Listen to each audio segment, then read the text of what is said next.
One thing really important is to see the difference between pain, real pain, and suffering. Let's say somebody who's suffering from cancer. Pain is real. You have pain, and cancer patients have extreme pain. I went through cancer. I had symptoms where I had radiation. I went through certain quite severe symptoms. The pain was real, but the suffering wasn't there. You know what? I'm not making it up. It was the best time of my life. And another big thing is where in New Age you say you could meditate the pain away. You can't really meditate the pain away because pain is very real. The mind is very strongly attached to all your focus is on that pain. So when you're trying to meditate to have the pain go away, it doesn't really happen. Actually, focusing more and more on it. From my experience, what you need to do is you need to defocus. Actually, sometimes meditation doesn't work. Like for instance, I started playing hockey because it really was, when you play sports, you're really in the moment. So you need to do something which would take you away, disassociate yourself from that.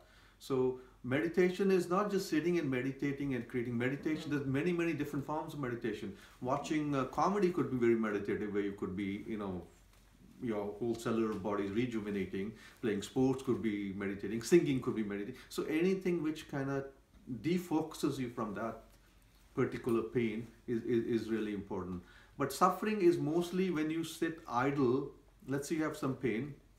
Now you're sitting in a situation, you're not moving around. That's where your mind kicks in. And when your mind kicks in, it's like a motor. You can't really stop.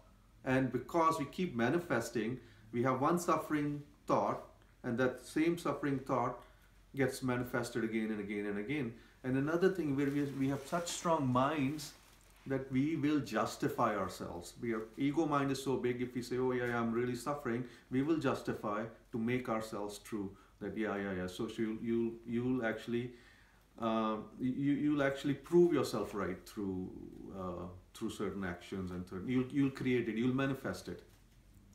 Yeah, unconsciously create the pain. And we have the power to create pain also. Yeah. With emotional stress. Yeah. And I think the meditation technique, especially the Blue Miracle, it's so short. It's plug-in time. And that's really important too. Because what it does, it's not passive meditation. It's really active, conscious technique where you are plugged into your source. And when you're plugged into the resonance and the soul, and you realize that yes, there is pain, but the pain has become distant because you're in the stillness. You've identified yourself as the soul, and you realize that I am, the I am consciousness is not in pain, but I am the body is in pain. So there's a difference in how you're thinking. You're looking at it. The I am consciousness was never heard. It never manifested. It manifested the body, but it is still the purest form of that. So the pain was not there. So you need to know that a part of you is never in pain.